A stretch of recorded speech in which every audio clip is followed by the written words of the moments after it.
If you are on TRT and want children, you have probably been told that you need to choose between feeling good and being completely infertile or coming off TRT and feeling terrible for months and just hoping to recover. In this video, I will explain the third option that will solve all of your problems. First off, I want to tell you that this protocol has been resulted in success for many of my friends who are competitive bodybuilders, so they are not just on TRT and taking a little bit of testosterone, they are taking massive amounts. This is not medical advice and you shouldn't copy exactly this protocol because the success of the protocol is based on your body's individual response, so it may or may not be working for you. Firstly, you need to have HCG in this protocol. HCG is basically synthetic LH, so it's directly stimulating your testicles to produce testosterone and sperm. So it's basically restarting your testicles. Think about HCG and LH as the on button.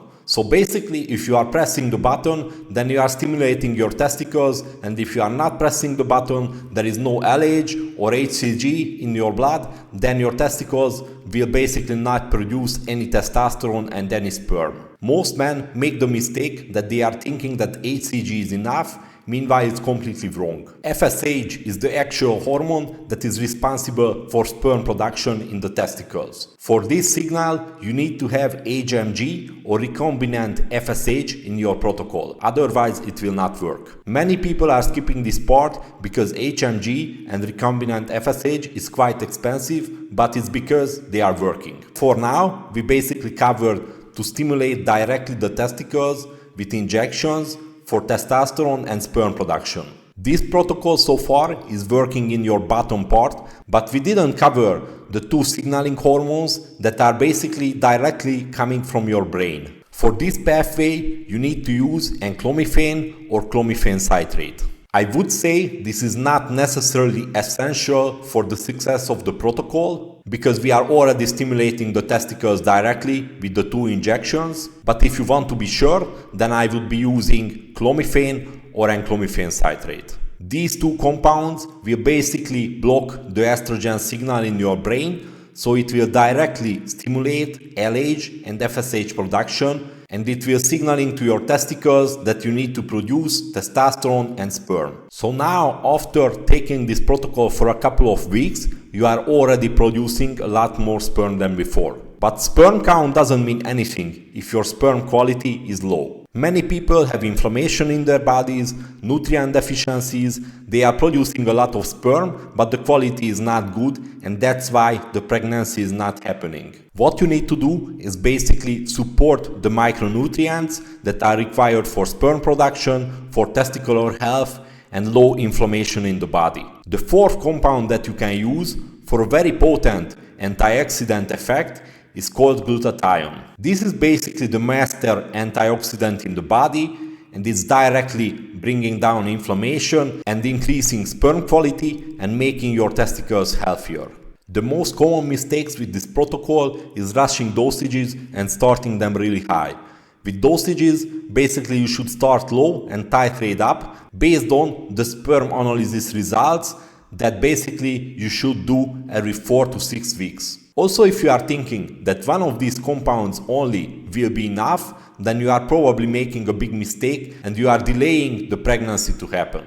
Make sure that you are tracking data, you are doing the sperm analysis test, and you are modifying the protocol based on the fertility data. Sperm development basically takes 90 days according to the textbook, but many of the people I know had success much earlier. So I would say you can expect results to happen between 4 to 6 weeks. This may not be the case for you, so just be patient, be conservative with the dosages and track data. Also, while doing this protocol, it's very important to not be in a huge caloric deficit, not have high body fat levels, not have high stress levels. Fertility is at its highest when nutrition is fully on point and stress levels are managed also. Be very careful with your lifestyle because fertility is not an easy thing.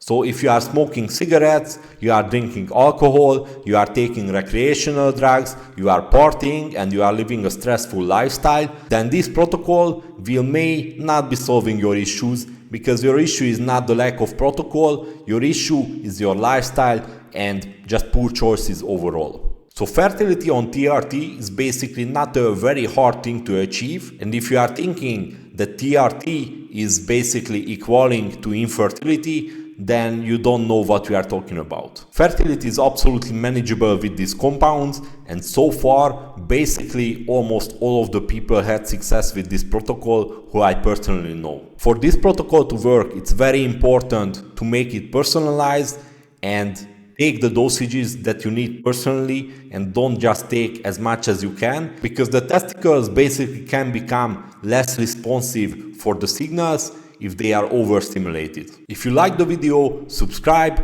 comment, and join my free community.